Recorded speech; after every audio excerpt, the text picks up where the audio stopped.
In this video, I'll show you how to change your email on Instagram. If this guide helps you, please consider subscribing to this channel and giving the video a like so others can find it too.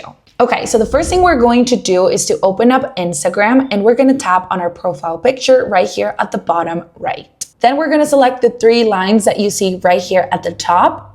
And under your account, you will tap on Account Center. Right under Account Settings, you will select Personal Details. And I'm gonna blur this out because this is gonna have your personal information, meaning your email, your phone number, or your birthday. So to add an email, what you're gonna do is select Contact Info. And right here at the bottom, you will select Add a New Contact.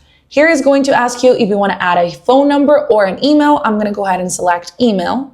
And then I'm going to put the email that I want to add to this Instagram account. Once you type in your email, you're going to choose the account for this email and you will tap on Next. You're going to get a confirmation code to the email you added with about 6 digits. So I'm just going to go ahead and add it right here.